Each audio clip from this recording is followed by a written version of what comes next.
കൂടുതൽ വാർത്തകളും വീഡിയോകളും കാണാൻ ഈ ചാനൽ സബ്സ്ക്രൈബ് ചെയ്യുക. കൂടെ ബെൽ ബട്ടൺ അമർത്തുക.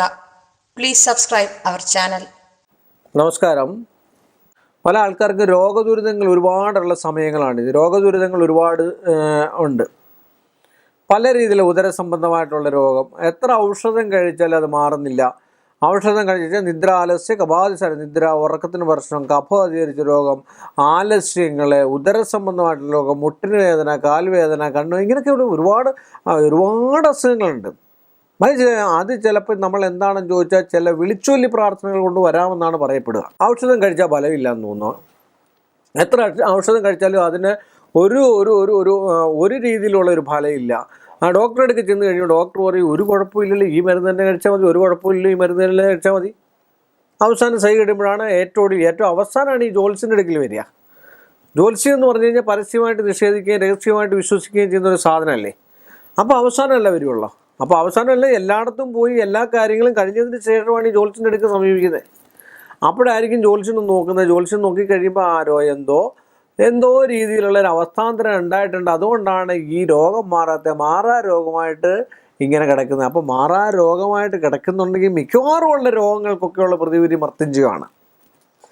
ഈ മാറാ രോഗം മാറാ വ്യാധി മാറാനുമായിട്ടും കണ്ണിന്, കാൽമുട്ട് സംബന്ധമായിട്ട് ഒടിഭൈരവന്, അല്ലെ അഥർവണഭദ്ര, നീചക്കാളി, ഭ്രമദുർഗ, ഓരോ ഭദ്രകാളിയുടെ ഓരോ യോഗിനികളിൽ പെടുന്നതായിട്ടുള്ള വിഷയമാണ്.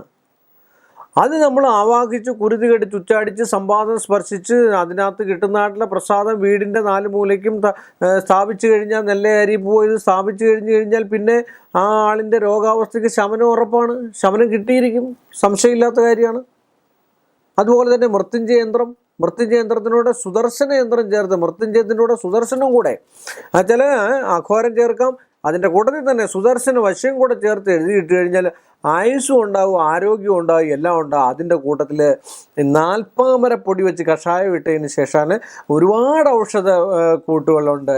ഒരുപാടെന്ന് പറഞ്ഞാൽ നമ്മുടെ കരിങ്ങാലിയുണ്ട്, 40 ഉണ്ട്. ഇതൊക്കെ നമ്മൾ വെള്ളം കാച്ചി വെള്ളം ചൂടാക്കിയതിന് ശേഷം മന്ത്രജപത്തോടു കൂടി ജപിച്ചു കൊടുക്കാറില്ലേ. നമ്മൾ വെള്ളം ജപിച്ചു കൊടുക്കാവോ, കണ്ണ് കിട്ടുന്നതിന് മറ്റു കാര്യത്തിനൊക്കെ അച്ഛന്മാരൊക്കെ ജപിച്ച് തരാറില്ലേ. അച്ഛന്മാരൊക്കെ വേറെ 59, 61, 71 അധ്യായമൊക്കെയാണ് ജപിച്ചു തരാറുള്ളത്. ഇപ്പം ഞങ്ങളൊക്കെ എന്ന് പറഞ്ഞു കഴിഞ്ഞാൽ ഓരോ സൂക്തങ്ങളും മറ്റു കാര്യങ്ങളും മന്ത്രങ്ങളും ഒക്കെയാണ് ജപിച്ചു തരാറുള്ളത്. ആ ജപിച്ച് തരുന്നതായിട്ടുള്ള വെള്ളം നമ്മൾ കൊണ്ടുവന്ന് ശരീരത്തിലൊഴിച്ച് കുളിക്കുകയാണെങ്കിൽ പകുതിയായിട്ടുള്ള മാന്ത്രികത്താൽ ചില നെഗറ്റീവ് എനർജി, പ്രപഞ്ചശക്തിയിൽ നിന്നും ഉണ്ടായിരിക്കുന്നതായിട്ടുള്ള വൈഷമ്യങ്ങൾ മാറിക്കിട്ടുകയും ഈശ്വരനെ കൂടെ വിളിക്കുവാണെങ്കിൽ അങ്ങനെയൊക്കെയുള്ള രോഗങ്ങൾ മാറിക്കിട്ടാനും ഒക്കെ ഇതൊക്കെ സത്യസന്ധമായിട്ടുള്ള കാര്യമാണ്. അപ്പോൾ ഇങ്ങനെയൊക്കെ ചെയ്ത് കണ്ടു കഴിഞ്ഞാൽ ഒരുപാട് വ്യത്യാസങ്ങളും കാര്യങ്ങളും ഉണ്ടാകുമെന്ന് പറഞ്ഞുകൊണ്ട് ഈ എപ്പിസോഡ് ഞാനിവിടെ അവസാനിപ്പിക്കുന്നു.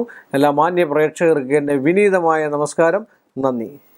കൂടുതൽ വാർത്തകളും വീഡിയോകളും കാണാൻ ഈ ചാനൽ സബ്സ്ക്രൈബ് ചെയ്യുക. കൂടെ ബെൽ ബട്ടൺ അമർത്തുക.